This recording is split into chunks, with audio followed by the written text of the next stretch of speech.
Hello everybody, welcome to Snyder's Inc. And today we got a Joey Engelman video, and this is the secret world of public The secret world of public access TV Iceberg explained. Blah. We don't get right into it, ladies and gentlemen. Hit the like button, subscribe button, comment, thing down below. Let's go.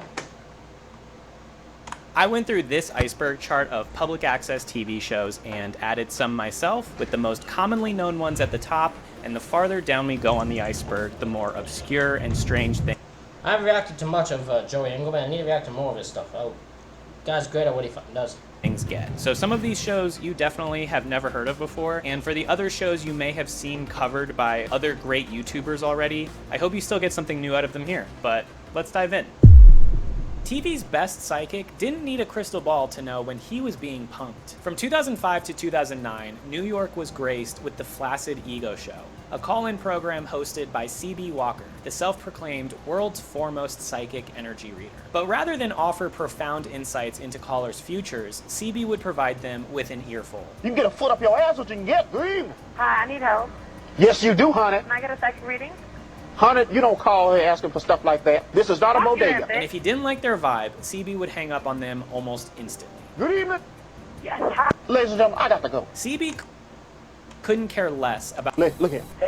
Like that. This is not a bodega. And if he didn't like their vibe, So let's get go. He's like, I get psychic readings. Can you give me psychic? Hold on, you don't come to ask a sidekick for psychic. What the hell do you think this is? You come in and ask for me. Well, then you call here, and then you're supposed to sit silently. And then when you don't call and ask for anything, I get very upset with you. What the hell do you think this is? So just at the point of this call, then couldn't you just tell by me watching me and me hanging up and everybody that I don't want to actually call to call show when no one's supposed to call? Psychic. CB would hang up on them almost instantly. Good evening. Yes, hi. Uh-huh. Good evening. Good morning. Look here. Is this free psychic? Is this what? Do you want syphilis? Good evening. Happy. Uh-huh. Ladies and gentlemen, I got to go. CB couldn't care less about the conventional norms of TV hosting and was usually reclined back so far he gave viewers an out-of-focus shot up his nose, maybe so he could sniff out even the smallest Look it. You can probably look so far in here. If you had good TV, you could probably see inside the man's nostrils, see all the boogers and everything going out of it. into foolishness from callers. When he did, his lip would quiver with disapproval. I'm about ready to get fed up here. I'm put a spell on somebody here. But I am here to help you. Uh-huh. Do you understand? Ladies and gentlemen, come on now. Good evening. Your mother. Thank you. Listen, man, I can't hear you. Hello.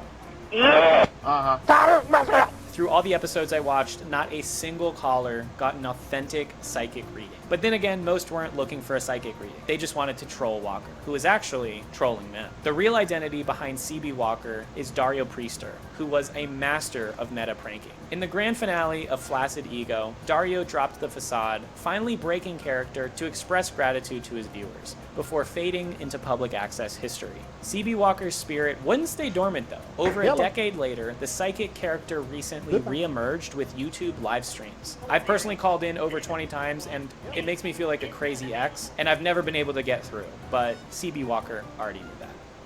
Carmen's Banana Cooking features Austin's resident banana drag queen dishing out recipes all centered. This just looks freaked up. I don't like the look of this at all. This just looks weird. I'm sorry. I gotta say it looks roughed up. Centered around bananas. Behind the bright lights and banana peels was David Hahn, who I'm pretty sure was inspired by Carmen Miranda, the Chiquita banana girl, donning a vibrant persona and massive papier-mâché knockers. Each episode is a culinary journey, and her knife skills make me queasy. There's a spontaneous nature to the show, as if Carmen did. I think there's a show where you just, shit happens, it's not her fault, She's like, listen, if the whole place burned into a fire, okay, it's not my fault. You put me on television. You understand? You put me on television. Did her grocery shopping with a blindfold, then tried to assemble a recipe from her findings on air, often forgetting important steps along the way. I know. Oh, you know what I forgot? Oh, I forgot the most important ingredient on here. It's the banana. How could I forget the banana? But through it all, Carmen's positivity shines through. That's the good thing about bananas, she says. No matter how you cook them, they're going to be wonderful. A great big banana kiss. TV had its standards. its norms, its order. Then Emmett came to turn it all upside down. The Awful Truth About Society aired on Missoula Community Access Television, helmed by Emmett, aka the punk rocker, and he loves chaos, but not too much chaos. What kind of garbage is that? Oops, my anarchy symbol. Emmett used his show as a soapbox to rant about society's many pitfalls. Nothing was off the table unless he accidentally knocks it off. Why do we hate kids? I love children. If you don't want your kids around, why don't you give them to me? Each episode was meant to cover things like the evils of the government or the satanic school system, but Emmett would end up basically filibustering himself and never fully complete the points he tried to make. Or he'd contradict himself by saying something like, "We gotta boycott the large corporations," while he was sipping from his Pepsi can. But the anarchy doesn't end there. My guy breaks every cardinal rule in the book of live television, constantly coughing and eating chips into the mic. Going crazy. The most captivating part might be seeing Emmett's transformation over the show's 2-decade run. As the episodes roll on, we see shifts in Emmett's hairstyles, beliefs, and even his musical tastes. In his late 40s, he says he still loves punk rock, but has retired from the movement, and nowadays finds himself playing easy listening music a little more. And I just feel like I'm more the type that could get a couple of bottles of wine and listen to Gordon Lightfoot all day and put around in the garden. And Emmett, that's a mood. He stopped his show in 2015 because of low viewership, but said he's open to returning if there's enough interest, and as long as people don't expect him to apologize for any past controversial comments. You all said I needed to... I'm gonna say, this is a show that could be used today, because there's a bunch of fucked up stuff going on today. Someone, no boundaries, able to say whatever. Include this one, and you were so right. I'm not a gamer, so I was hesitant to talk about a video game review show, but thanks to the host, George Wood, I didn't even need to be interested in retro video games to be entertained by what comes out of this guy's mouth. Gaming in the Clinton years was a 90s public access phenomenon. For those who missed this cult classic like me, imagine a man dishing out hot takes that are so absurd, they leave you in a state of shock. Why not have a game where you have to find and drive to the hospital before your wife delivers her baby? Donkey Kong Country is truly perfect. If you do not get this amazing new generation of Donkey Kong madness, you are stupid. Yes, I know, that's insulting, but it's also the truth. We have a challenge to IDOS. In Tomb Raider 3, create a storyline in which Lara gets breast cancer. So the backstory is that Hold on. If this was done on purpose, like the thought is, let's just make a bunch of ridiculously stupid thing and just say a bunch of stupid things involving video games, I think that's fucking hilarious. If that wasn't his goal and he's just saying this because he means them, then it's even more, that's just insane.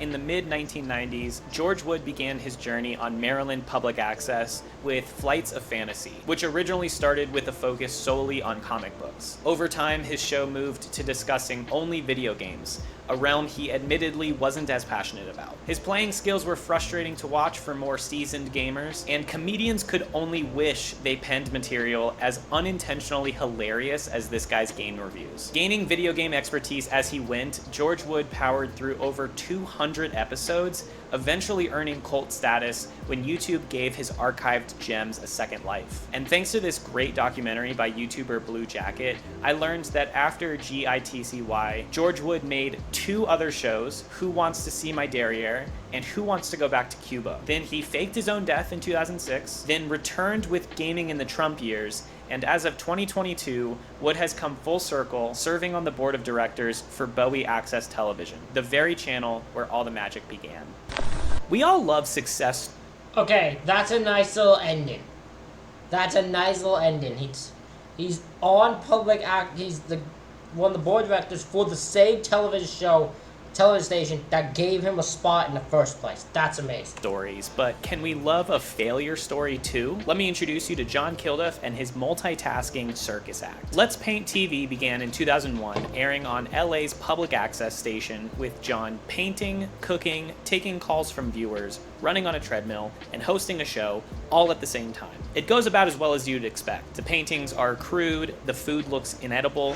Now let's just blend that for about 20 minutes, okay? And at times, John is so flustered, he forgets how to speak. Let's take another call. Hello, was the paint? Exercise, blend drinks. It's a disaster. And that's all a part of the plan. This article from 2015 says, "Good luck finding anyone who fails as passionately as he does." On top of that, the viewers who call into his show are brutally negative, usually actively rooting against him. Hello, caller. Santa Monica. All right. Fuck fucking Santa Monica. Oh, okay. What are you guys cooking? Fried egg sandwiches. What are you cooking? Fried egg. How come you don't cook your wiener on there? Thank you. But that doesn't knock down John and his laser-focused optimism. This is not just entertainment, it's empowerment. There are profound lessons on the creative process splattered all over that are cheering for us to embrace chaos and embrace failure. John says, "It's not my job to make a masterpiece and succeed. It's my job to be there and persevere and experiment and fail and keep going." And he embodies this philosophy. I'm watching a guy crash and burn, and that gives me permission to try something new and crash and burn too. He even failed on that. You're going to pour the thing and the whole thing just pops up.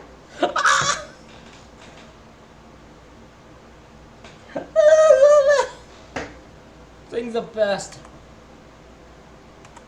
National television, auditioning to the judges of America's Got Talent. He got 3 quick X's, and Piers Morgan called him incredibly irritating. But one guy who understood John's vision is Eric Andre. He credits Let's Paint TV as one of the main inspirations for his show on Adult Swim. And if you inspired Eric Andre, did you really fail? Still, how long can someone stay sane doing what John does? Turns out, at least 22 years. Because he is on that treadmill to this day, live streaming regularly, exercising, painting, making music, even occasionally taking his show on the bike paths. And it's all to inspire folks to get out there and say to themselves, "I don't know if this is gonna taste good or nothing, but I'm gonna do it anyway." TV Party is the TV show that's a party. In New York City, 1978, 2 cultural revolutions were brewing: punk rock and public access television. Where these 2 movements merged together was Glenn O'Brien's TV Party. A blend of talk show and music, TV Party was made to be the talk show for the downtown scene, or the anti-Johnny Carson. Heroin dealers are manning the cameras. David Byrne is hosting a cowboy night. Andy Warhol's janitor is the music head. Messages are being scribbled across the screen by Jean-Michel Basquiat. And within the chaos and pot smoke, there's a deeper political commentary. O'Brien saw television as a means for powerful people to control and shape public discourse. TV Party was his way of leveling the playing field. And it wasn't just for the underground crowd. Even David Letterman said it was his favorite talk show. TV Party was a brave exploration of counterculture and really was what the name suggests, a party where the boundary between performer and audience disappeared. Glenn says, "If you're cool enough to be there, you're cool enough to be in the show. And if you can find it, you can come." Looking back, TV Party may have only lasted a couple years, but its framework for televised rebellion can still be felt in so many of the other shows that we'll be talking about in the rest of this video.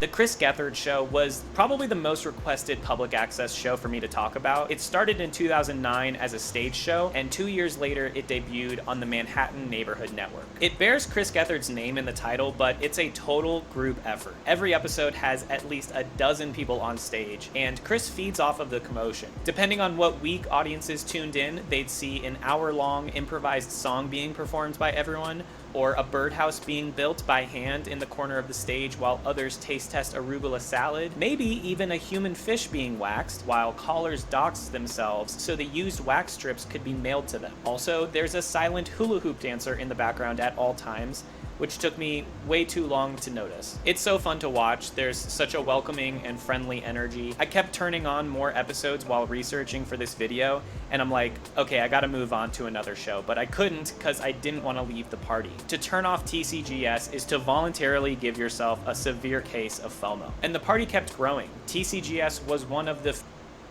I love that. It's just a show about having a good time. Love it. few public access shows to successfully transition into network television. It premiered on Fusion in 2015, and it gave us John Hamm wrestling in a sumo costume, Pete Holmes using a bidet on stage, and the human fish doing whatever this is with Will Ferrell while Chris officiates a wedding. The Chris Gethard Show ran on Pure Heart for 7 years and felt like a refreshing smoothie of theatrical spontaneity, classic public access vibes, with the instant connectivity of an internet live stream sprinkled on top. If you grew up in the 90s, there's a big possibility that you were introduced to public access television by the great Daryl Nathan. Serenading viewers at home, his mission was to spread positive music around the world. In his all-inclusive catchphrase, he made sure to embrace everyone. Good evening, ladies and gentlemen, boys and girls, and little babies too. His music was mostly built on presets from his keyboard, but his style was all his own, and every song was unmistakably a Daryl Nathan original. His songs weren't mere compositions, they were an extension of his soul, filled with an unabashed positivity, trees, birds, flowers. It's just all about good feelings. It all started when Nathan took a class at Grand Rapids Public Access Studio. Recalling that moment in a 2020 interview, a GRTV volunteer described the collective awe that gripped the room when Nathan performed in front of them for the first time. From everything I've learned, it seems that to know Daryl Nathan was to love him. While his music would never be critically acclaimed, there was still a universal appreciation for his courage and dedication to his art. But it also seems like fans of his question whether he really knew how loved he was. In July of 2020, Daryl Nathan passed away from complications of diabetes, and it makes me sad to think that he may not have ever truly grasped the depth of affection that surrounded him, because here we are over 20 years later and we're still talking about the Prince of Grand Rapids TV. Jerk Beast aired in Seattle in the early 2000s, with viewers calling in to be gleefully insulted by a papier-mâché monster. The show's website described it as 30...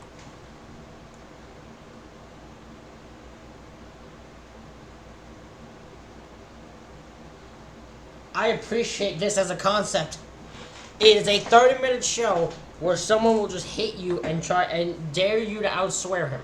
minutes of pure, blinding hatred directed at you, the viewing audience. Call in and try to outswear us. You'll find it rather difficult. One member of the show says, all social boundaries were ignored, and we received death threats on a regular basis. Beyond the entertainment value, it must have been cathartic. I picture someone coming home after an exhausting day of work or school, and instead of internalizing that frustration, they vent it out at a gigantic red monster living in their TV set. Plus, who can deny the entertainment value of rage content? After its run on public access, Jerk Beast has developed a complicated legacy, and decades after its original airing, the show's creators viewed their early work through a new lens and began to request its removal from online platforms. Basically, it sounds like the creators feel like Jerk Beast content has been hijacked by bad folks, and they want to reel everything in and let Jerk Beast fade into obscurity for a while so that the show can get some distance from those that are using it in hateful ways. Their fanbase and the lost media community don't all seem to agree with this erasure method though, and it's caused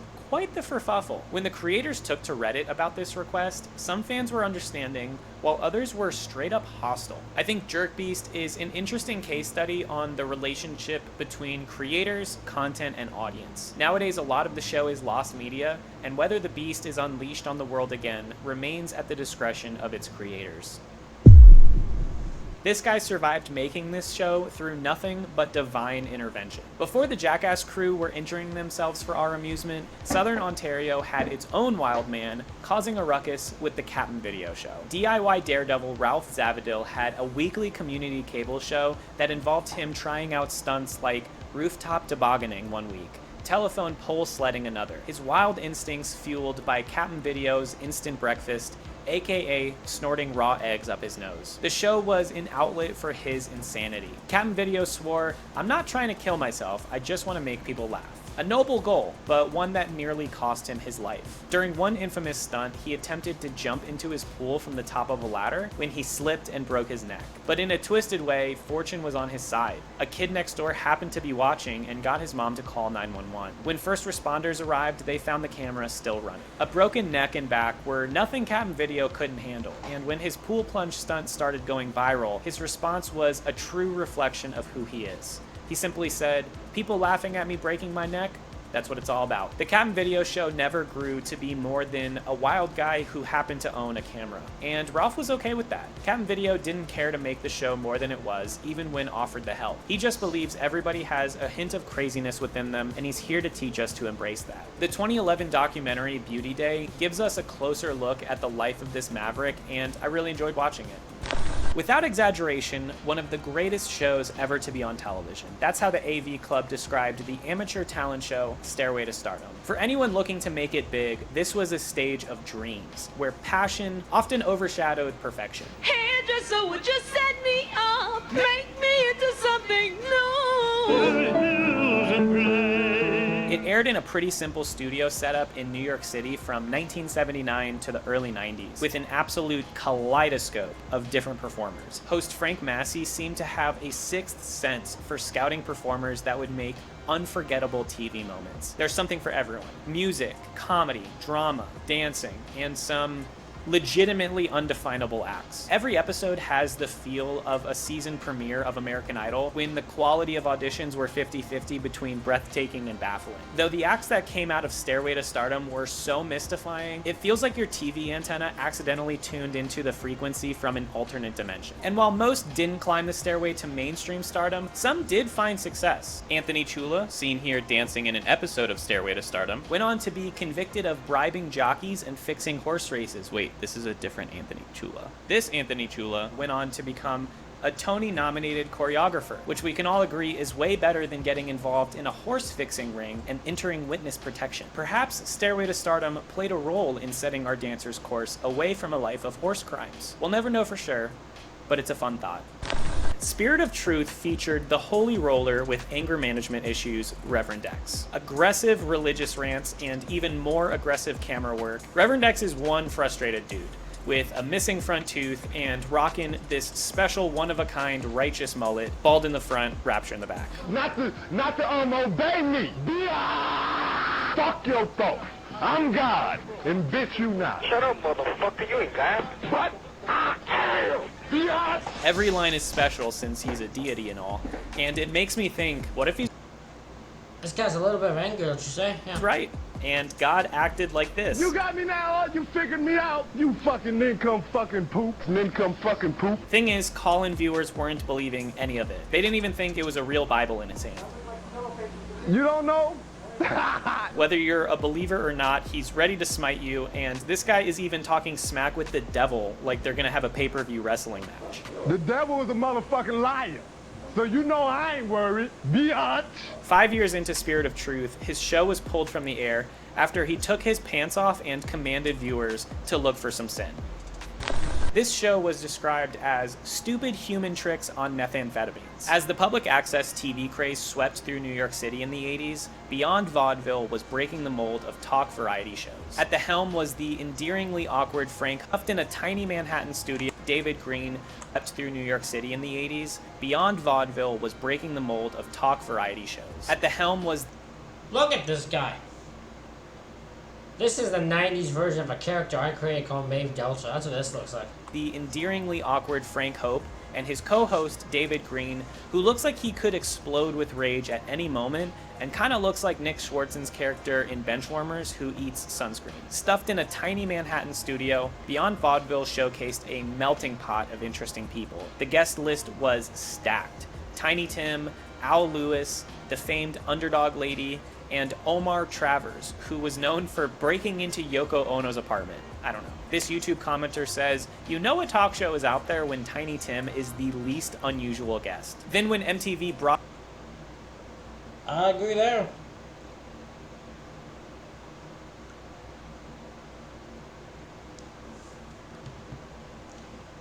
I can definitely agree with that. Tiny Tim being the least unusual guest made you know that show is something. The show to cable under the new title Vaudeville, we got the likes of Blink-182 and a guy whose hands wrestle each other.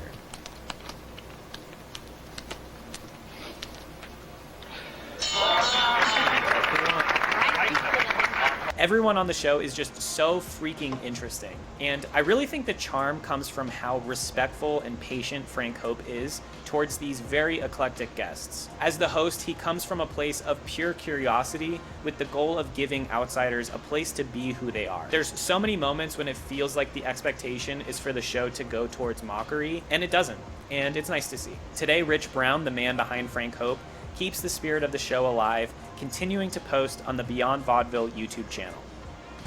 Before he was known as the face of InfoWars, with his wild and harmful lies, his lawsuits and bankruptcy claims, Alex Jones was just another weird character in Austin, Texas. When he wasn't You turn the fucking phones, guys! That's all I know him for. working for his dad's dental office, Alex Jones was spending basically all of his free time at the ACTV studio. He'd blow off steam on air by spouting conspiracy theories with his trademark loud and belligerent personality, a sign of his growing paranoia. Alex Jones has literally just been a screaming paranoia dude with conspiracy theories his entire fucking life. Which I'm sure no one would have predicted could get way worse. Talks of government microchips and bioweapon attacks, and he seemed to believe that he and his mom were being followed by helicopters.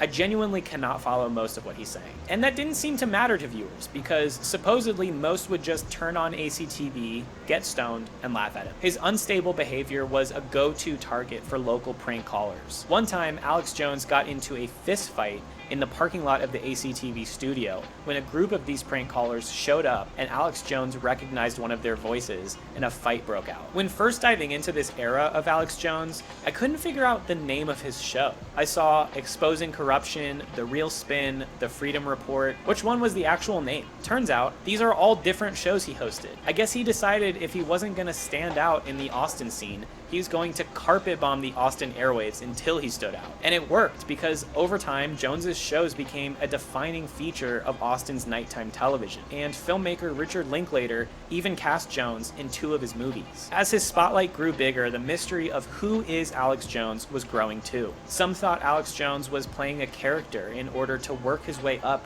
to becoming a stand-up comedian. Others thought he genuinely believed in his conspiracies. And some thought he was originally doing a shtick, which then was getting so much attention that after a while, Alex Jones started believing he was the character he was playing. I think the debate around Jones's persona remains a conspiracy theory in and of itself.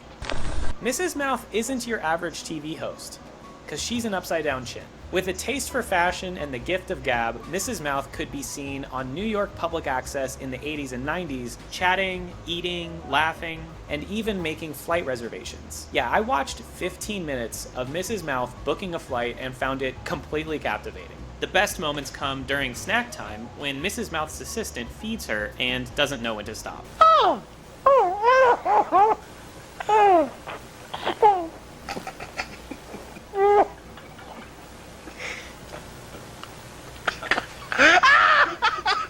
Honestly, it's just great content. Mrs. Mouth has the giggles at all times. The whole bit just puts them in such a silly mood. It feels like an old YouTube video blooper reel. And after some time staring into the eyes of this chin, I'm entranced. This isn't the bottom half of someone's face. This is Mrs. Mouth, the upside-down diva of public access TV. The Mucinex monster's more refined spouse, and she's looking elegant as ever. While her show wrapped up in '95, Mrs. Mouth turned some heads when she uploaded a few TikToks out of nowhere in 2021, teasing new content. But so far, she still has us waiting.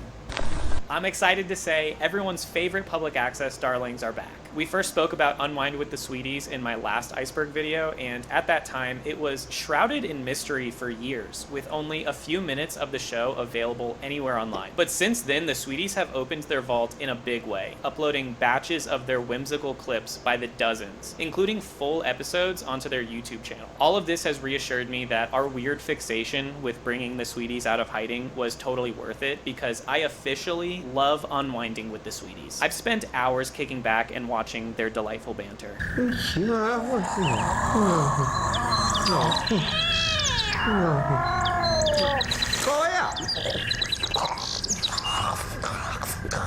dog, hot dog, hot dog, hot dog, hot dog, hot dog, hot dog, hot dog, hot dog, hot dog, dogs. And now that I have more context, I'd like to clarify. This show is built for the insane people. By something I said last time, the Sweeties do not go by Gus and Emma Schlischke. Gus and Emma are separate characters and friends of the Sweeties who never show their faces but provide a lot of at-home and on-the-street segments for the program. The Sweeties also did the honor of answering a few burning questions I had for them. What have the Sweeties been up to since the show ended? The show never ended. We have continued, but not on tape. What got you to start posting your old clips recently? After 33 1/3 years, we caved to the demand and constant harassment to be seen again. We wanted to end the lost media mystery hysteria and set the record straight. Okay, sweet.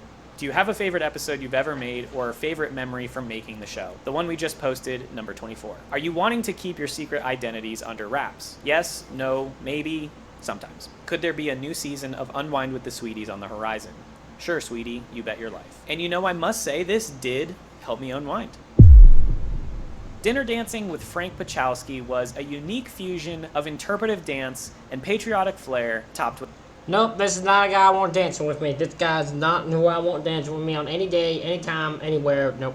with salad dressing. Frank Pachowski is our enthused dancer who seems to have bamboozled a group of senior citizens and forced them to take part in a satanic ritual that starts with him serving the elders salad dressing, which this second lady politely declines. Once everybody's got a little sauce, he serves himself the rest of the bottle. He gives the folks an all clear to begin eating, and some do, some don't. From there, Frank dives into other foods and condiments. He's slapping his butt cheeks with chicken drumsticks. Bagpipe music plays. The rest of the raw chicken is shoved down the front of his undies. Frank cracks an egg and rubs the yolk over his thighs. His feet are dunked into jars of peanut butter. Then he sits there for a moment, while we hear a collection of wet farts.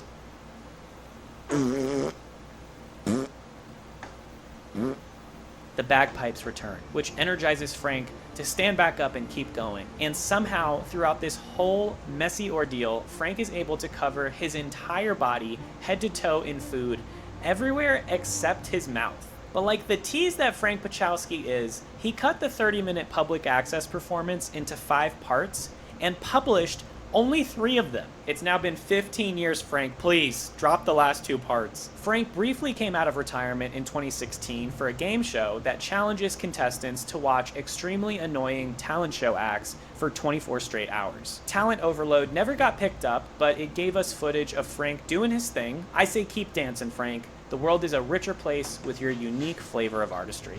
You are something else. Spud Goodman is the Pepto-Bismol-loving late-night talk show host of The Spud Goodman Show. It kind of has the pesky, Why does this sound familiar? Somehow that show name sounds familiar. Concerned style and attitude you'd see from a high school TV production class, in a good way. This show debuted in Tacoma, Washington in 1985. It was made with basically no budget.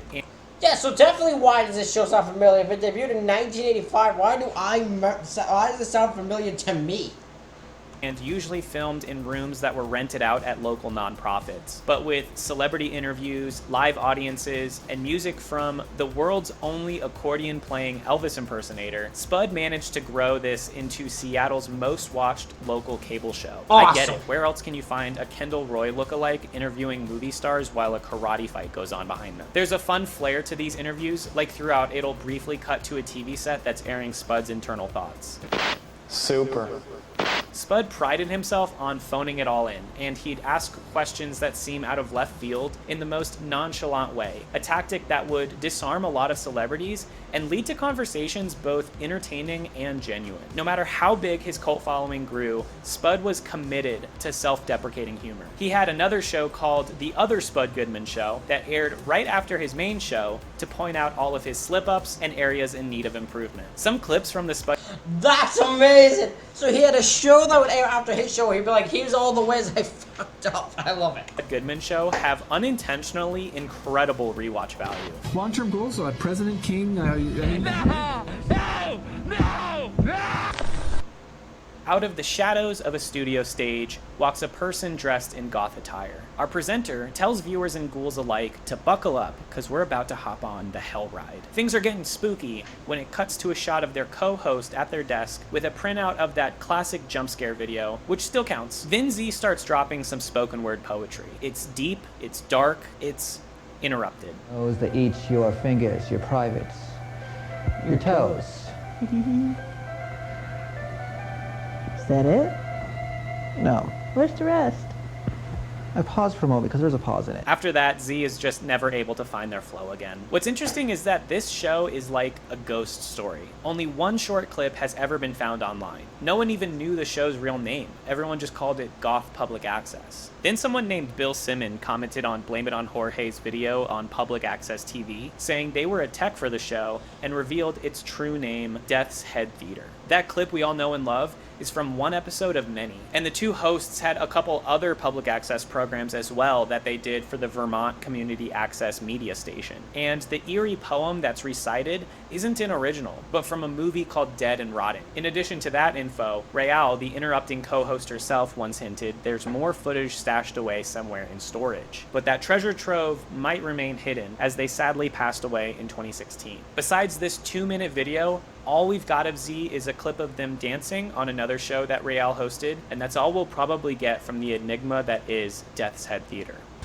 From Sunday school to rap stardom, this ventriloquist doll is a true Renaissance man. But let's rewind a bit. The scene begins in Los Angeles with the Junior Christian Science Bible Lesson Program, the brainchild of David Levy Hart. Using an ensemble of puppets, David taught Christian Science doctrine and the dangers of drugs and UFOs. The show had its quirks, especially drugs and UFO. I think one usually leads to seeing the other. I'm just saying, one probably leads to the other, you know? With special guests who added more chaos than clarity, like the entirely German-speaking woman on the entirely English-speaking children's show. Unser Herr ist in allen Plätzen auf der Welt. Still, its offbeat allure kept it on air for an impressive 2 decades. The star of the show was Chip the Black Boy, but once the curtains closed on the Christian program, Chip, not one to be typecast, reinvented himself completely and began releasing rap music about cults. And the songs kinda slap. Am I weird? Am I everything you...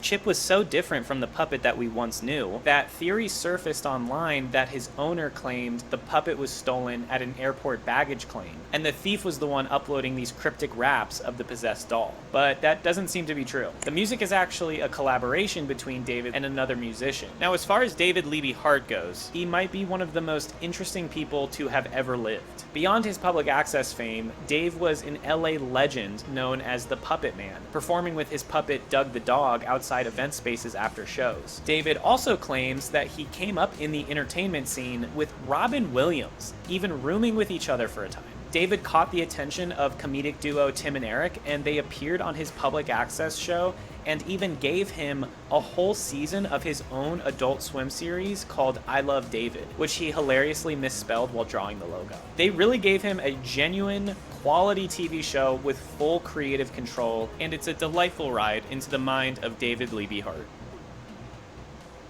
Don't let the name fool you. Mystic Kids Funtime wasn't your regular children's program. This was a straight-up drug-induced hallucination with an extra-dimensional demigod puppet as your psychedelic. Sorry, had to go to the washroom. We had to stop for a second. Go back now, let's go. Guide. During the late 90s, the people of Austin, Texas called into this show seeking otherworldly guidance and would find themselves engaged with the fast-talking Holy One, spouting gems like, "Is art only if you look at it with shit-filled eyes." His wise words could only be topped.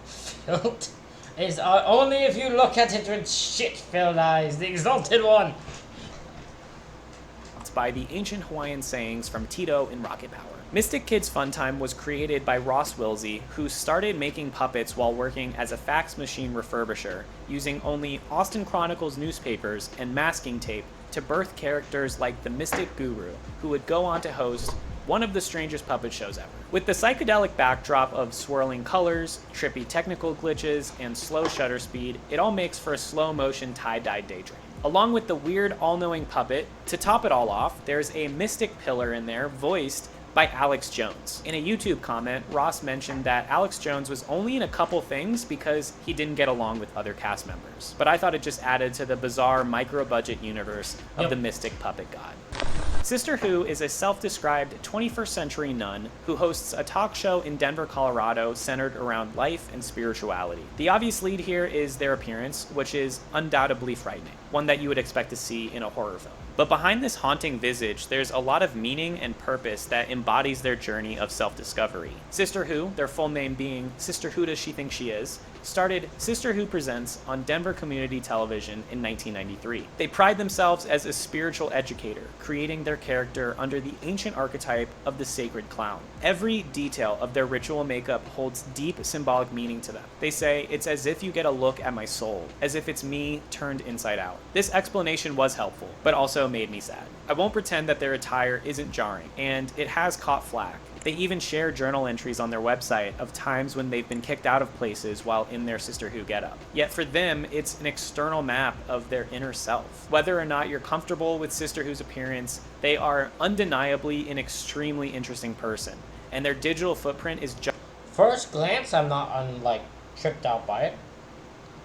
Looks like a person trying to paint their face. I've seen many people paint their face, and I've seen worse looks than that. Just as intriguing. Their website has an insanely detailed history of Sister Who, including newsletters they've been releasing monthly since 1998, lots of inspirational photos, and 4 Sister Who albums. Their dedication is clear, and they love hiking Colorado 14ers. As a fellow Denverite, I would love to join them on one of these. After watching some Sister Who Presents episodes and the initial shock wore off, I found them to be pretty chill. If anything, Sister Who is a teacher leading by example that when you put your authentic self out there, judgment is unavoidable. And regardless of it all, they march on to their own tune, doing what they believe is true to who they are. Sister Who Presents is currently on a long hiatus. Their most recent update from July was that they're going through a rough time, something to do with regaining a lot of their possessions, including their Sister Who wardrobe and video set, and trying to make their way back to Colorado. Before trolls were online, one teenage goth icon battled them on live television and went undefeated. Raw Time aired in Austin, Texas during the 90s and early 2000s, showcasing music videos, but let's set the record straight. This was not a request show. I repeat, this was not a request show. Raw Time had a rotation of hosts who... I love that. It's like, this is not a request show. I repeat, this is not a fucking request show. Would take calls from viewers live on air, and the standout was Tina Rena. Imagine enduring hours of catcalls and insults on a nightly basis, only to emerge completely unscathed. Raw Time. You're an ugly ass stupid bitch. You sound stupid, hoe. Raw Time. Fuck you, stupid, ugly ass trailer park shit, bitch. Okay. Raw Time. This young powerhouse, all of 16 years old, handled some truly awful callers with finesse and wit. Yelling Raw Time into the phone, she'd remind you they don't take requests, and more often than not, your music taste sucked anyway. Do you have any Kid Rock? We do, but I don't think we're gonna play them ever. Raw Time. I'd like to say you're looking pretty shitty tonight. But what's new? I'm sorry, I won't let it happen again. Raw Time. You trashy bitch.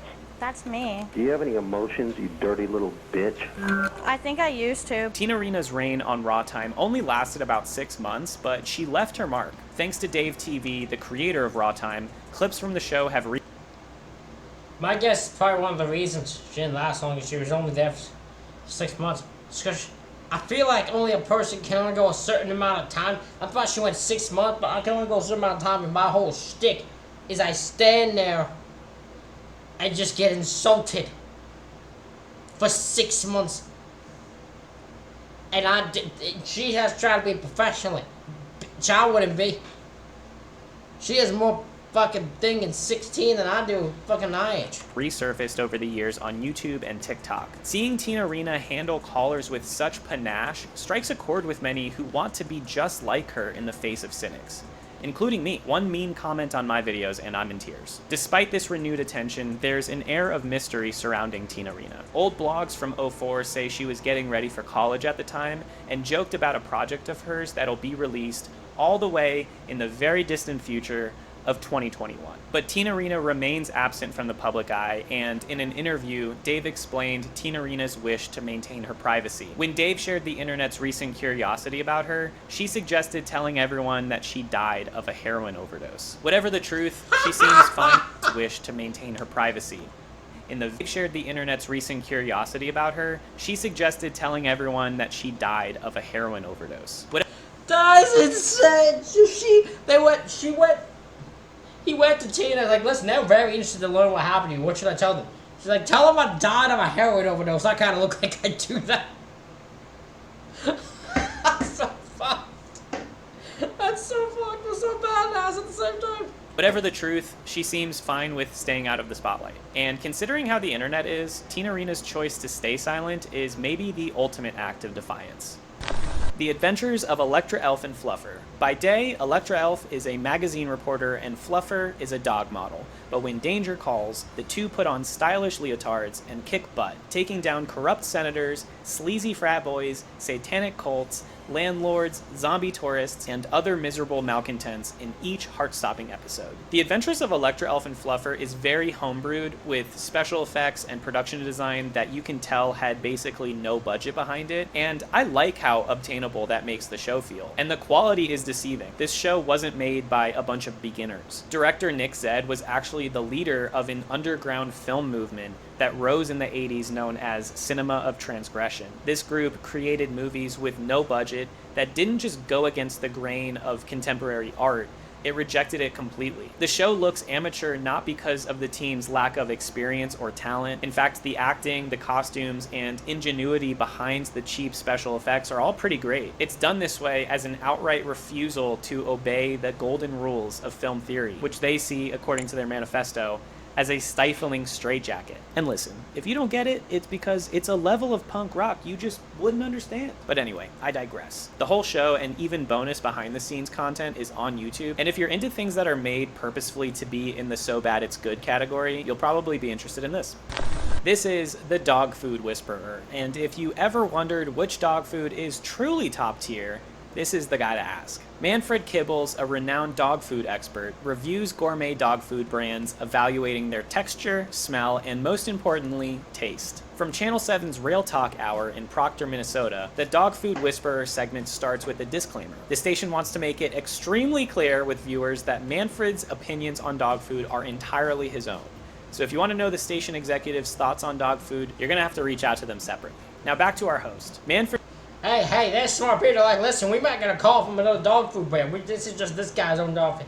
Listen, hey, dog food brand, we are desperate for sponsors. Hey, dog food brand can sponsor us. Kibbles isn't phoning in this bit. He's genuinely diving into these dishes and giving honest critiques. In his review of Gravy Train, he detects a unique scent of Captain Crunch paired with tuna. I really can't even tell if it's all a joke or if he actually has background in this, because he's throwing out what sound like real factoids about dog food that only an expert would know. By the end of his segment, as Kibbles urges viewers to feed their dogs only the best, I realized that behind the wide-eyed exterior lies a man who genuinely cares about canine nutrition. We should be glad somebody's on television advocating for what our pets eat, because a lot of the products out there are depressing. So next time you find yourself in the dog food aisle, spare a thought for Manfred Kibbles and reach for the good stuff. Getting arrested isn't typically a path to success, but for these two rebels, it was the first step towards making history. It all started when Bart Everson was booked for streaking across Indiana University's campus. He was assigned to community service at Bloomington Community Access Television, and it was here that Bart learned how to produce videos. And thus, in 1992, J&B on the Rocks was born, with Jay the bartender and B the editor. What began as a mixed drink cooking show soon evolved into an outlet for them and their friends to do basically whatever they wanted to do. This crew quickly gained a reputation for pushing boundaries. Their 5th episode notoriously had a segment in which J&B displayed a photo of a woman pooping into a man's mouth. Their 59th episode, J&B Get Baked, attracted the attention of media giants like MTV and Howard Stern when they smoked weed in front of the Monroe County Courthouse. But their pioneering move was yet to come. In 1995, Rocks jumped into uncharted territory, becoming the first TV series to be distributed on the internet, kicking off the very beginning of a new era in television. After breaking ground on the internet, though, life drew J&B away from Bloomington and the show's frequency decreased. But their legacy wouldn't fade. In what could either be a subtle nod or pure coincidence, the Rock's name can be seen here on the Wayne's World 2 DVD menu. And in 2013, the mayor of Bloomington declared July 7th as National Rocks Day. Their last installment of Rocks was episode 100 in 2019. It's a poignant milestone, a reunion, a montage of memories with friends, and one last round of drinks from Jay the bartender. But the story is far from over. Bart was kind enough to speak with me and confirmed that the show will never really stop. They'll continue making new episodes whenever they can, and he even mentioned he'd like to pass the torch to his daughter one day if she's interested. No one could have guessed that a streaking incident would lead some friends to change the television landscape forever, but that's exactly what happened. Glendora believes there is no... I want to just be on a show full of fucking chaos. That's my type of We need more shows like that. What else shows where just pure chaos happens? You have no idea what you're gonna get at all during them. What happened to that? Nobody like you. You were born with a set of talents for a specific role that no one else can do. And in 1952, she realized her role was in television. She started the first decade of her career hosting children's shows, but when Glendora was let go in 1962, she took a 10-year hiatus from television to do some soul searching and returned with her talk show, A Chat with Glendora. With a profound sense of purpose, she dedicated her life to public access television, sharing jokes and advice on happiness, battling for free speech in court against cable companies, and meticulously documenting literally everything as if it were her duty. Glendora's love for life and the art of capturing it on video is so moving. When she puts a fresh videotape into her camcorder, she whispers to it, "I love you, I love you, I love you."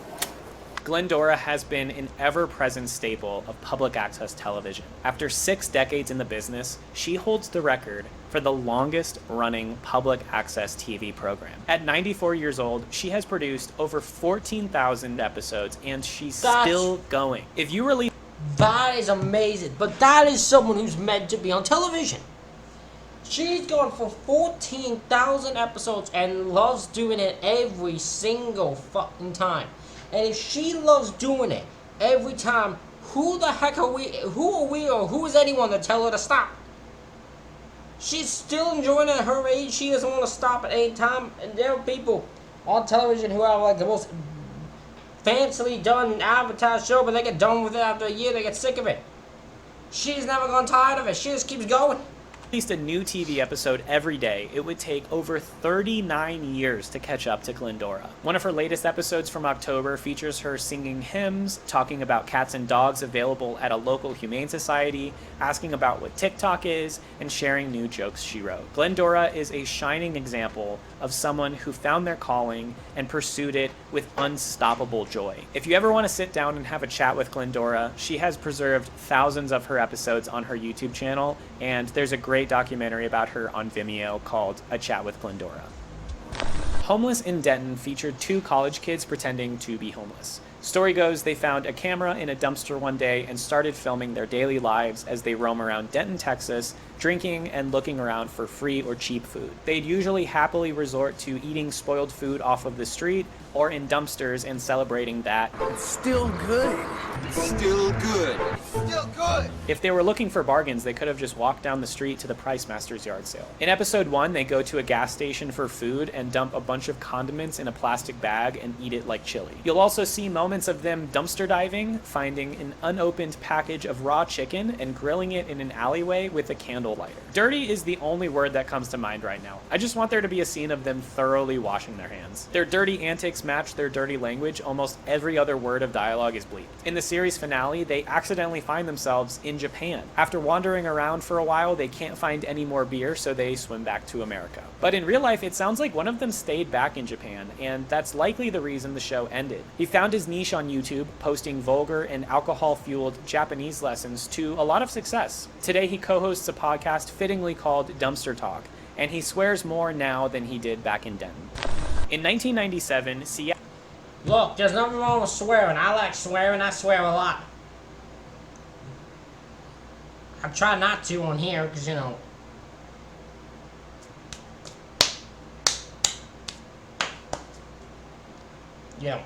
YouTube. You know. I don't know what I'm doing now. It's like, it kept just,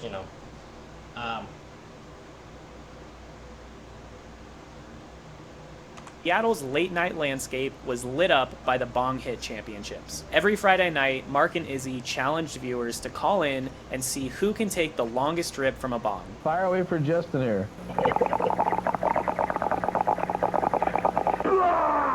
Yeah! The people calling in to throw their hat in the ring are taking it about as serious as you can take anything when you're totally baked. 4.47 seconds. Billy and Joe Bob's in the lead. Yeah! Oh, that's what I like to see! And Mark and Izzy are the perfect hosts for this. Just a couple of giggling goofballs in shades and tie-dye shirts. Maybe as a way to recruit more challengers, Mark even... Hey, there is nothing more hardcore that I've learned from my friend Chris. There's nothing more hardcore than glasses and tie-dye shirts. Has a segment when he's in a park teaching viewers at home how to pack and hit a bong. And I can't imagine how instrumental this was for the locals. Feels like this is what public access is meant to be. Plus, the interactive element of the show was way ahead of its time, proving once again how innovative stoners can be. I don't know if any streamers are doing something like this nowadays, but I think holding weekly bong hit competitions would crush on TikTok Live. These clips are raw insanity distilled to its simplest form. In Tarrytown, New York during the mid-80s, Channel 6 would air a small collection of absurdist vignettes. The most popular one, known as What's Your Problem?, shows a man trying to eat a fish that keeps getting pulled away from his plate. This frustrates him as he argues with the voice of a man who keeps repeating, Try and eat a fish for dinner.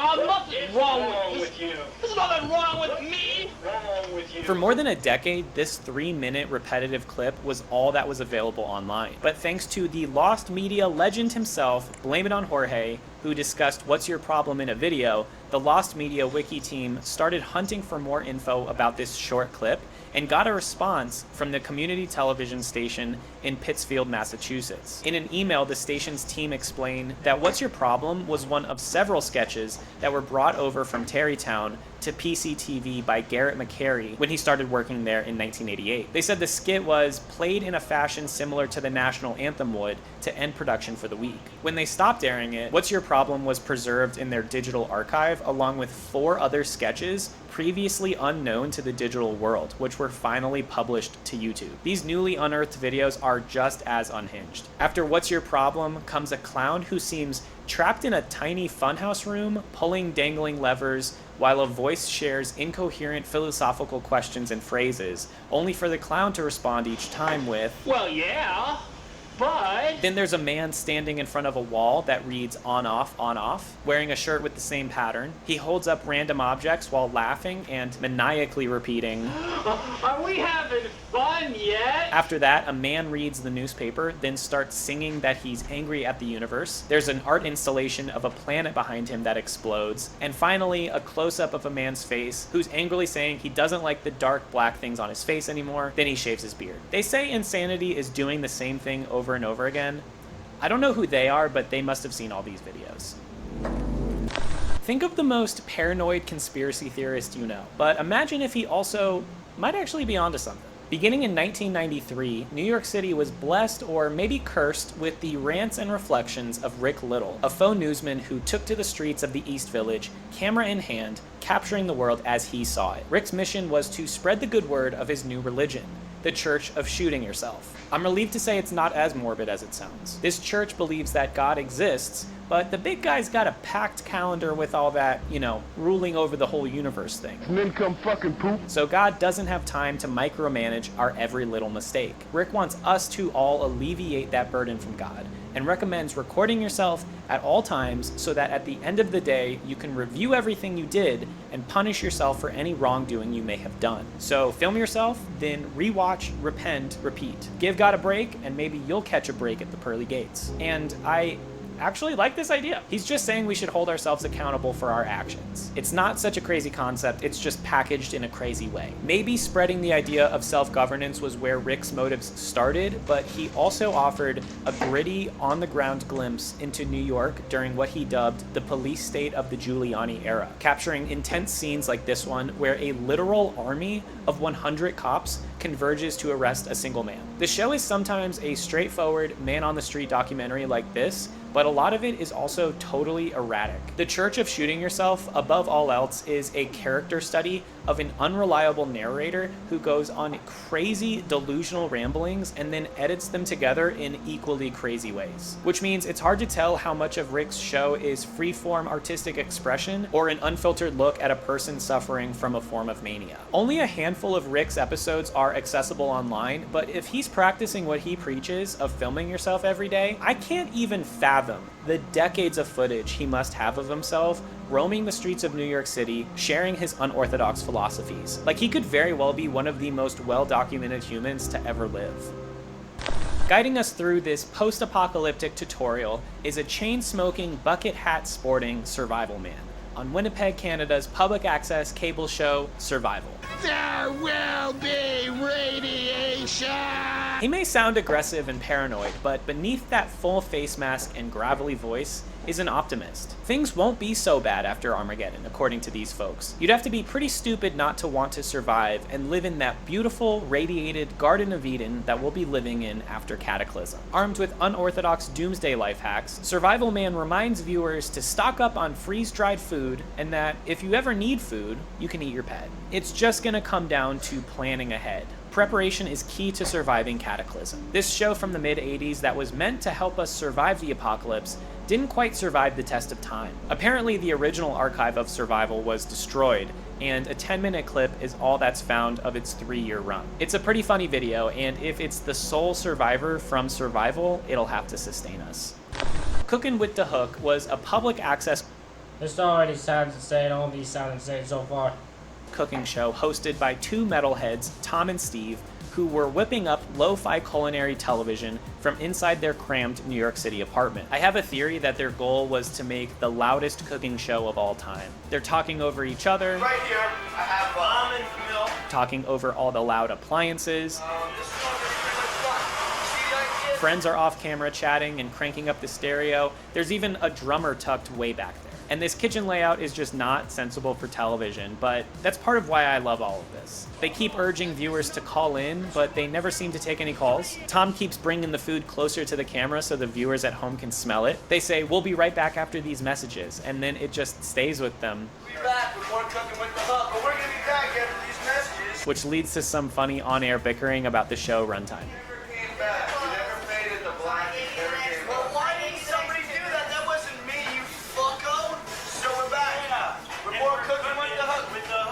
But through it all, the energy is always dialed up to 11, their anthem repeated like a battle cry. And that's what I call Cooking with the Hook! It's silly and unpolished, and it's the realest depiction I've seen from a cooking show of just going over to hang out with friends while they make dinner for everybody. It's the mumblecore of cooking shows. There's a 4th of July episode with Tom and Steve cooking on a rooftop, surrounded by friends, good vibes, and for some reason, an Elvis impersonator. And when Steve squeezes some lemons, the crowd goes wild. I feel like I'm not even watching a TV show. I'm watching home videos of the coolest dinner parties from the 90s. And I'll take cooking with these guys over a polished cooking show any day. This is amazing. Never underestimate the butterfly effect of a tiny public access show in upstate New York. Clay Tiffany was an independent journalist and the fearless host of Dirge for the Charlatans. And between us, I'm pretty sure he's the inspiration behind Dr. Steve Brule. Notorious for being a thorn in the side of local officials and law enforcement, Clay Tiffany would probe into corrupt politicians and dirty cops, then broadcast his findings on his public access show. But with this fame came enemies in powerful places. One being Briarcliff police officer / bodybuilder Nicholas Tartaglione, who in 1997 pulled Clay Tiffany over, warned him to stop looking into the police department, said he has ties with the mob, then physically assaulted the TV host. Obviously, this led Clay to delve further into the cop, and so began a long-standing feud between the two. Tiffany dug into his past and found that Tartaglione had a history of assault in his time as a police officer. Clay Tiffany would slam him and the BPD on Dirge for the Charlatans, and in retaliation, Tartaglione would find him and beat him up. This happens at least 4 times, with the last conference. That is insane. So, the host would go on insulting this police officer now and banging up all the things he did wrong. And this officer would respond by going and finding him and beating his ass. That is insane. Putting Clay in the hospital. He would host the next episode from his hospital bed. Clay sued the police department, winning a big settlement, but Tartaglione was never charged or found guilty of a crime. Until this story goes somewhere I never could have predicted. Clay Tiffany passed away in March 2015 of natural causes, and the following year, Nicholas Tartaglione was arrested after luring 4 men to a bar, then torturing and strangling one of them to death with a zip tie for stealing drug money from him. Then he and an accomplice took the rest of the men into the woods nearby and shot them execution style, burying them in a mass grave. Tartaglione, now facing a life sentence, has been behind bars since his arrest, where in 2019, he was the last person to share a prison cell with Jeffrey Epstein. Tartaglione would be the one to alert prison guards of Epstein's suicide attempt. This little public access show intertwines itself all the way up to Jeffrey Epstein. For those that want to dive deeper, there's a historian. This guy is, that's insane. Literally, the fact this goes how this goes is amazing. But the fact that this guy was talking to this officer turned out to be fucking right about the officer. And who's gathering hundreds of hours of content for an upcoming podcast titled The Legend of Clay Tiffany. There's not a lot of information beyond.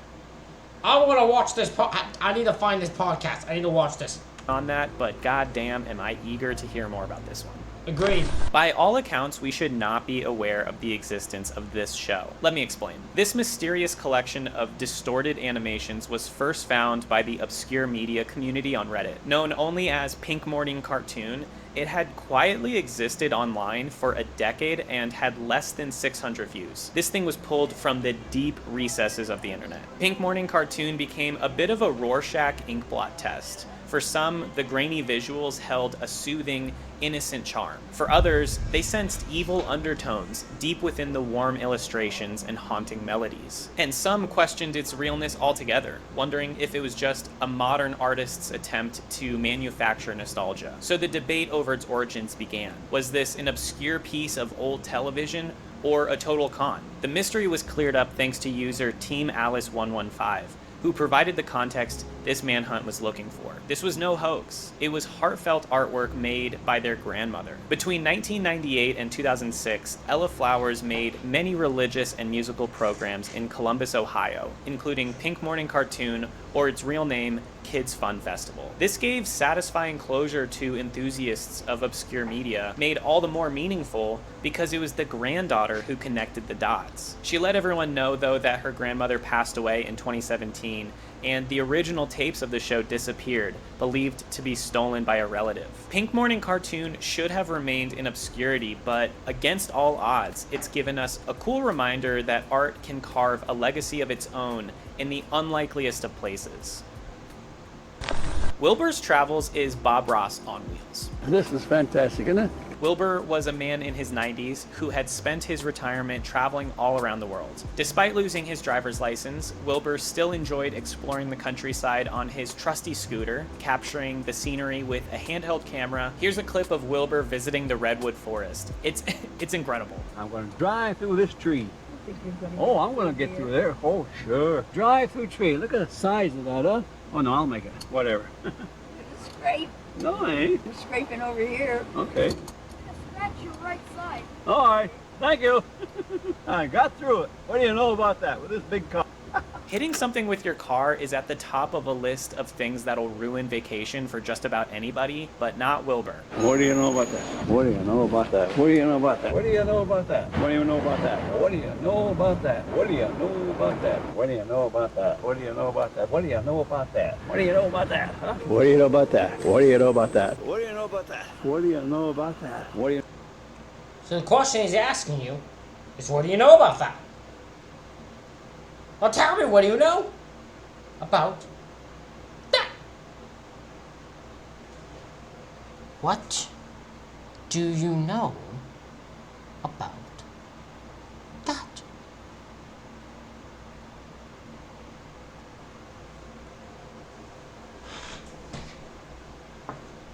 What do you know about that?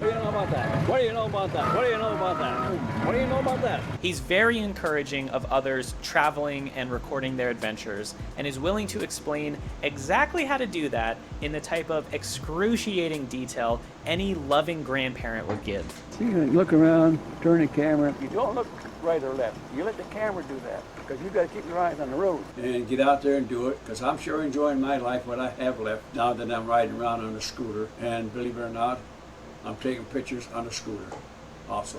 I'll get, I'm so excited about this here, I'm getting tongue-tied. Trying to get you to understand what I'm doing and where I'm having my fun with the rest of my life. I hope I got a few more years to go yet. I hope you guys will understand what I'm trying to say and get out there and do the same thing I did before it's too late for you to do so you can enjoy yourself. This is just a gentle old soul scooting around, revisiting old memories. Everything big and small is awe-inspiring. Look at that tree there and all the branches that come out of it. And you glance over here and look at that tree, how the branches grow on that. It looks like a slingshot. And there's another tree over there that looks like a slingshot. How about that, huh? You are so right, Wilbur. Thank you for pointing that out. This sweet old lady is known only as the Public Access Puppet Lady. She hosted a Christian puppet show at what looks like a community pool. The kids are being bribed with donuts to sit and watch, but that payment isn't enough, apparently. Donut time, so sit nice in a row. No, that is a tough one. It's so easy to tell lies to get out of a tough situation. I know people are going to crap on her voice acting, but that puppet couldn't sound any other way. There's another video of her singing Christian hymns. Search my heart, oh Lord, and see. Youth Lagoon live on KEX. The real scene stealer, though, is her MVP of a husband, quietly sitting by her side. His love and support for her absolutely radiates through this footage. Unfortunately, besides these short clips and a photo, I don't think we have any information on who she is or where and when these aired.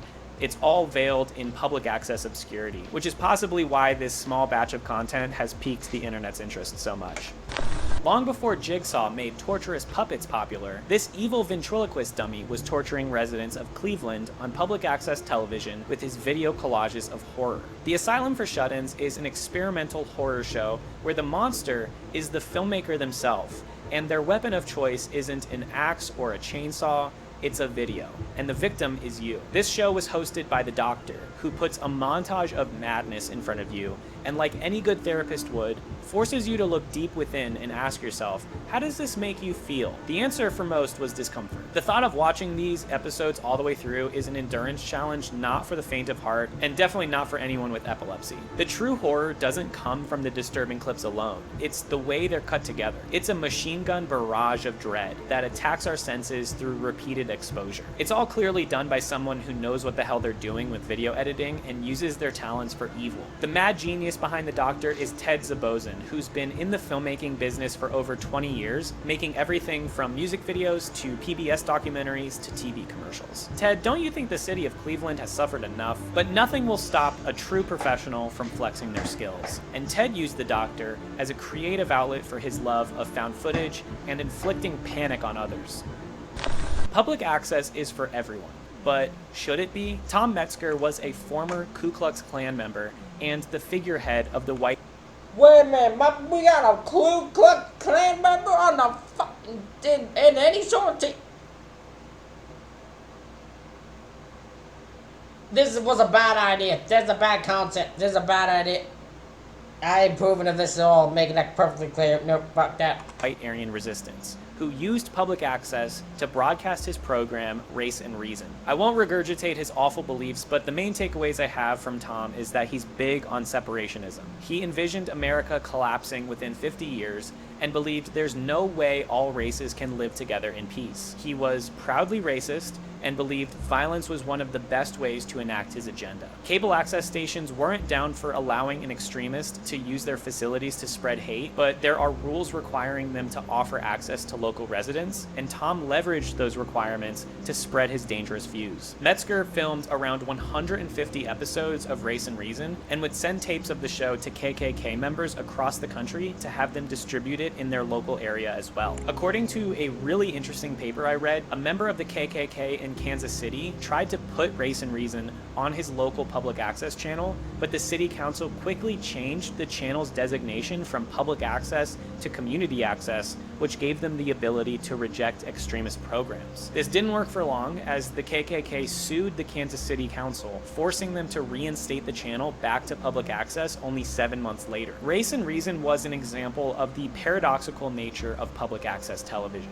How do we manage a public forum meant for the whole community, including those who want to divide it? As time went on, Tom and the white Aryan resistance violent rhetoric would only get worse. A few years later, in 1988, Tom's son was on an infamous episode of The Geraldo Show to discuss race when a fight ensues and Geraldo Rivera's nose is broken. Earlier that same year, an Ethiopian man was murdered by 3 skinheads affiliated with war. Tom declared these killers were doing their quote-unquote civic duty. Tom was found liable and was ordered to make payments to the victim's family until the day he died on November 4th, 2020, one day after the 2020 election. It was a close call, but Tom lived just long enough to see the rejection of the very divisiveness he championed.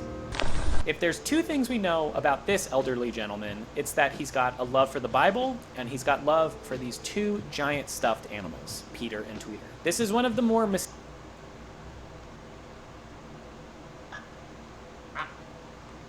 I got nothing. Literally got nothing. Why the not put the guy on there with 2 stuffed animals? Why the hell not the weird things on television? Why not?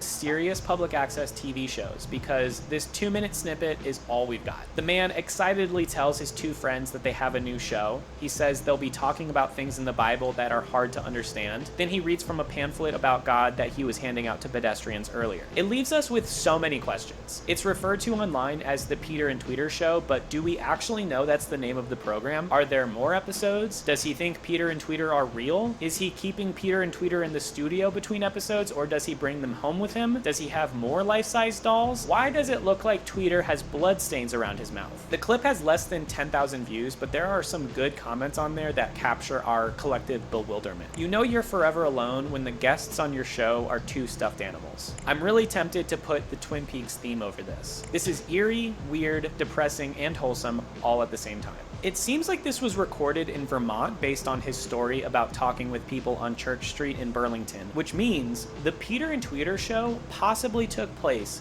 in the same room as Death's Head Theater, aka Goth Public Access. If the Flat Earth movement has never appealed to you, but you don't really believe the world is round either, let me introduce a third option, dodecahedron earthers. Ancient Secrets was an intriguing... Look, I'm thinking hilarious. I was walking down the street, someone wrote on the sidewalk in big letters, where I live, the earth is flat, and it made me really, really laugh. I don't get that thought process. I just don't understand that point of view. 3-part public access series Down Under in Australia. It discussed the discovery of a global grid system based on ancient traditions, UFO sightings, and energy anomalies. If you've ever hosted a party and had that one guy stay way too long and show you weird conspiracy theory YouTube videos at 4 a.m., this is that. The presenters talk about an energy matrix that was built into the structure of the Earth, suggesting that Earth began as a giant 12-sided crystal. They propose that ancient civilizations tapped into Earth's biomagnetic field where the grid lines connect. These sacred sites function as Earth's acupuncture points and are described as some kind of dimensional switch points of communication that were used by the gods of old who came to these areas to teach and help humanity. So planning your next holiday, you gotta get down to one of these acupuncture points, because that's where all the action is. Final tier, ladies and gentlemen. Joey Engelman, you have done a great job of this. You have introduced me to stuff I never knew existed, and I love it. Thank you for this video. As always, for my Iceberg videos, I save anything with a content warning for this final tier. Not every entry from here on out is disturbing, but if you'd like to avoid any of the things you see on screen, now would be a good time to change. Okay, so if you don't want to see anything about sexual abuse, pedophilia, child abuse, blood, or grotesque imagery, now's the time to go away. We're gonna stay till the end. I just know what to show and what not to show, you know what I'm saying? To a different video. Thank you for watching up to this point.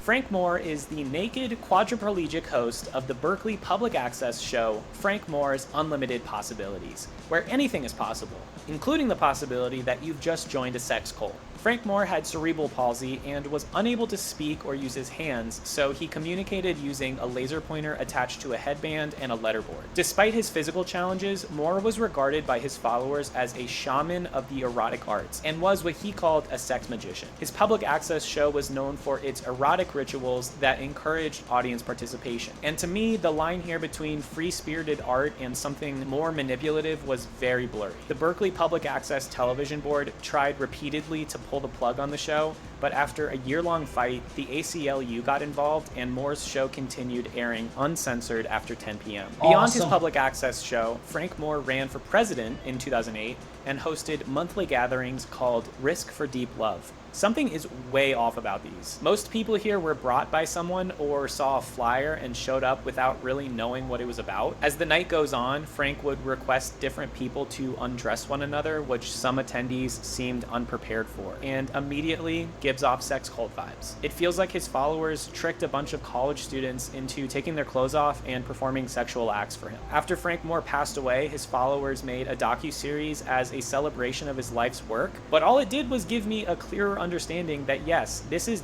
definitely a cult. Why am I so certain? Because they literally call it a cult. A cult leader always with big ideas. The sexual exploitation becomes clearer too. In episode 4 of the docuseries, a narrator reads from a book written by Frank describing private performances he organized with individual women as a way for them to regain the magical power of doing art, saying it is something that has to be done, something you may not even want to do.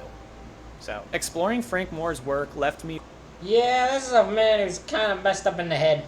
Definitely messed up in the head. Don't like him. Nope. With more questions than answers, and I also think it left me with a computer virus.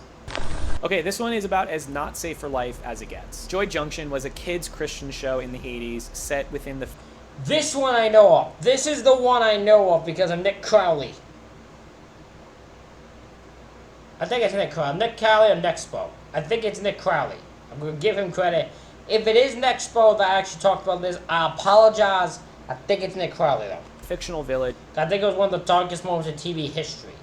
Of Joy Junction, where children would participate in games, challenges, and singing, all while learning lessons from the Bible. Aside from the over-the-top religious themes, there's nothing about the show that one might consider insidious or anything. The controversy here lies with the show's puppeteer, Ronald Brown. Along with being one of the main cast members of Joy Junction, Brown was very involved with his local church community. He was known for putting on weekly puppet shows around the area, including in schools. He'd also host children at his home for pizza parties every Wednesday. But that all came crashing down in 2013 as Brown was arrested and charged with possession of child pornography. When investigators searched his home, what they found was absolutely horrific. A CD found in his bedroom dresser's sock drawer included child pornography, images of what appeared to be deceased children, and a missing child flyer. On his computer were more things that I'm just not even comfortable saying out loud. Looking into his internet history, Brown was very... Yeah, this is a guy who's fucked him in the head and I'm pretty sure he's in jail. Thank God.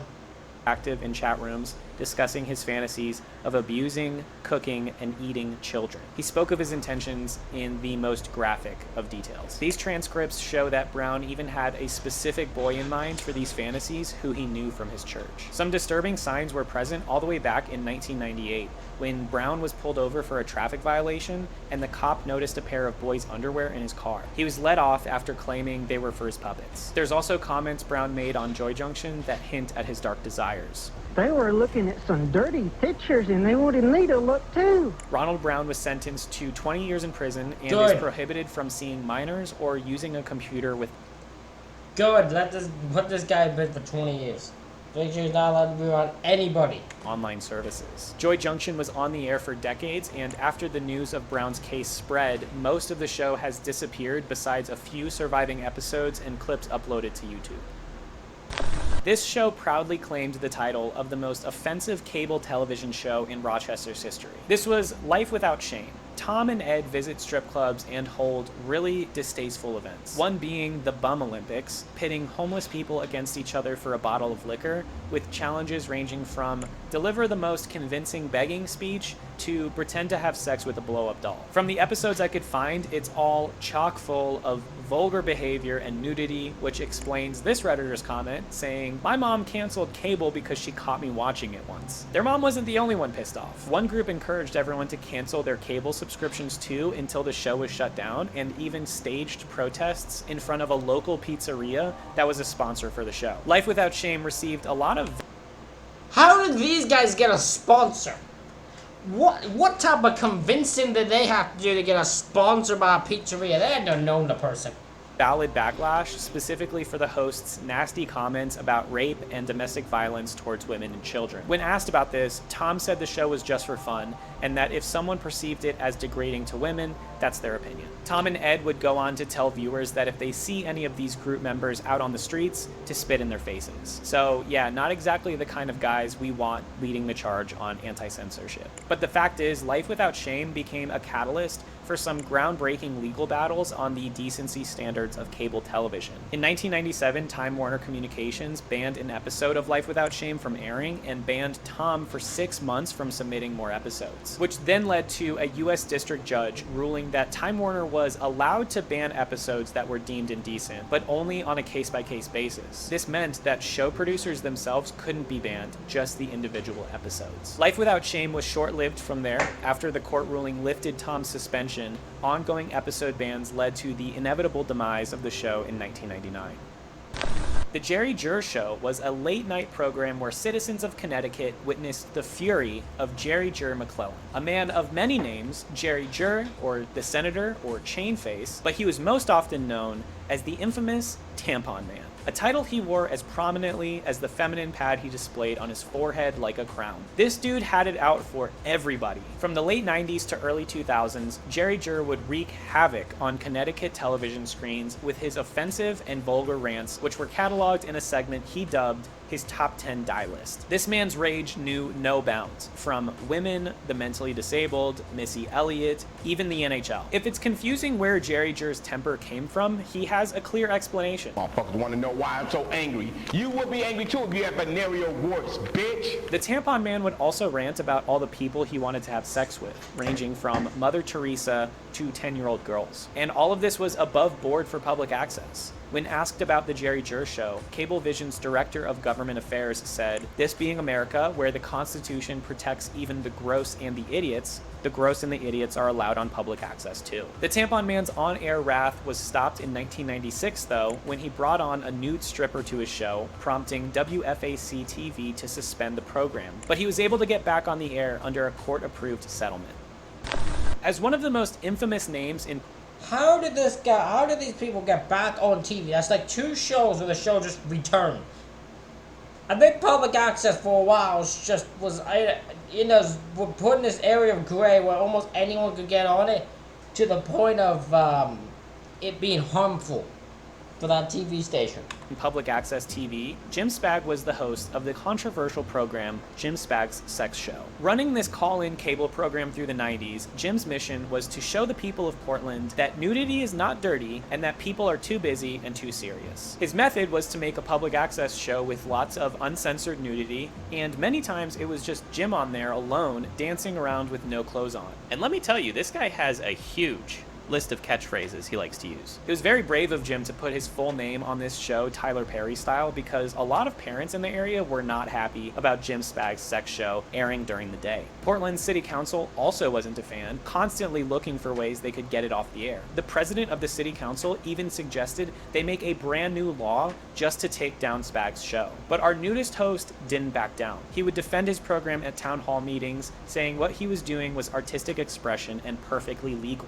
Shedding the stigma around nudity was obviously very important to Jim, but he wasn't just a nudist with a TV show. He also created the world's largest religion, according to Jim. Jim Spag's Humanity School of Understanding is the world's largest religion, as it considers all human beings to be its members. But after being on air for 11 years, Jim really did it this time when he pooped on live television. This was enough for Portland Cable Access to suspend him for a year, although they say the official reason was because of a copyright infringement. During his suspension, Jim made an explanation video, Why I Crapped on TV, saying he didn't do it for shock value. He admits it's strange and could be seen as bad taste, But everybody poops. It's normal, everyday stuff and shouldn't be something we're embarrassed about. In May of 2004, Jim Spag passed away at the age of 64 while in the middle of a run for mayor of Portland. Even in death, he bagged several hundred votes. The world wasn't prepared for the violent voice of Feel their feet at fine. Duh. I have no comment for that last show. None at all. Nothing. The Screaming Boy, an evangelical man-child preaching like his audience is standing across a busy intersection. I mean, wake up and feel their feet and find it. You know, our system is corrupt. If you don't want it, then turn the channel. Terminator 2 at a singles meeting in a church. I mean, come on! I couldn't even open my mouth! Oh! You know, there's a young person watching me, Kevin. I'm talking to you right now. You know who you are. You're going to hell! The gospel, according to Jonathan Bell, was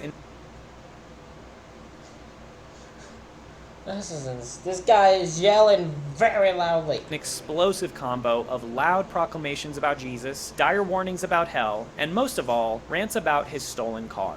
Someone stole my car 2 weeks ago! I swear there are times when the video quality looks like it's deteriorating through the power of his high-pitched squeals. No! I'm gonna kill you, and you're not gonna preach the word! Well, I got the news for you, devil! Bell gave up his career as a quote-unquote top 10 hairdresser in Canada, trading scissors for scriptures to come to Dallas in early 1992 with a vision from God to start a television ministry, and also build a Christian boys ranch for abused children. Jonathan Bell did only 2 shows for Dallas public access cable, but that's all it took for his sonic onslaught to give us permanent hearing loss. Even with his public speaking abilities, I don't know if Bell was qualified to preach what is right and wrong. Publications hinted at Jonathan Bell's run-in with the law before his time on television, which included pretty serious allegations of financial exploitation, abuse, and attempted murder. The televangelist gig didn't work out for Bell, and he returned to Canada and his career as a hairstylist. Not long after, though, his past caught up with him. Bell was arrested and faced 11 charges related to sexual molestation spanning 2 decades. In 1997, I mean, that past was clearly going to come to bite him in the ass at some point. Fucking idiot. Olympia, Washington was home to a new public access dance extravaganza, Dance O Dance. Created by Justin B. Wright, this live, all-ages, no-talking dance program was started from a conversation between friends about the therapeutic effects of dancing. The idea became to just go live and film a celebration of movement in all its forms. All of its forms. Wright struggled marketing the show to other dancers, and there were episodes with only 1 guest dancing for an hour. But whether there were 3 dancers or 30, the party lived on, airing monthly for over 2 decades. And honestly, it's a fun atmosphere. It maintained its retro 90s charm so well that when watching more episodes, it was startling to hear modern hits like Call Me Maybe and seeing a smartphone. Besides those things, nothing else was startling. The wide range of experience on the dance floor gave it an inviting, carefree ambiance. Justin even mentions that once people started showing up, they would dance no matter what was playing, or even dance in silence. It's a feel-good party for everyone. Nothing disturbing could possibly come out of this. Yet every episode, I would be so thrown off by the first few seconds of the show's intro. What is this?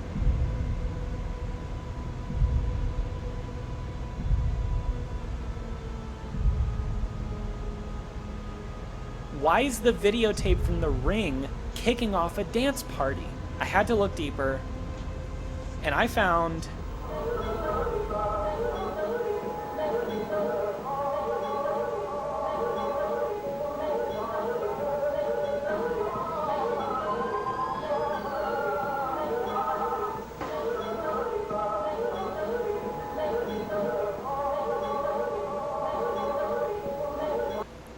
So the Dance O Dance creator shares on YouTube how, as a college student, he was inspired by the art of Buto, a diverse form of Japanese theater featuring grotesque... Yeah, so we got normal dancing, and then the early part of it is just pure insanity. And this guy had a bunch of insanity, they just went out and create creatively. Imagery taboo themes, and slow, controlled movements. He's uploaded many videos like this one, a Buto Mother's Day performance, which has likely cast a curse on me and all those who have watched it. Listen, I fully respect this artistic expression. It's an intense art form meant to evoke a deep emotional response, and that's what I got. I'm just asking, does this fit as the very first impression for an upbeat, all-ages dance show? I've had to work up the courage to watch these videos again to write this script, and now I am dreading the thought of revisiting them to edit this video. I'm so sorry, future Joey. I don't feel so good. I imagine it's there to validate the ethos of Dance O Dance. That dance is a powerful way of expressing all human emotions, including queasiness. Shocking, gory, sexual, funny, and scary. Those are the words used to advertise Zex Talk. Columbus, Ohio's public access station was forever changed in 1992 when it introduced the world to the provocative Damon Zex. Dressed in white face paint, black lipstick, and a priest outfit, Damon Zex feels like a character out of a demented Charlie Chaplin film. But this is no silent picture. Zex would say some of the craziest things you've ever heard while sweet bossa nova tunes play in the background. Some of the only lines I'll be able to repeat on here are, God could be walking in between your butt cheeks before you take a dump, get high or die, and everybody shits for sex. From there, it's an endless well of bizarre and macabre footage. Eating tampon blood, hypnotism, candy cane dildos, mind expansion through chemical abuse, eating babies, and fucking for drugs. Watch him snort cocaine off of his vampire girlfriend's ass. He'd tell viewers that God likes to watch you poop in your friend's mouth, and demand viewers... Yeah, this is just get off this guy on television. This guy gets smacked in the head by a frying pan.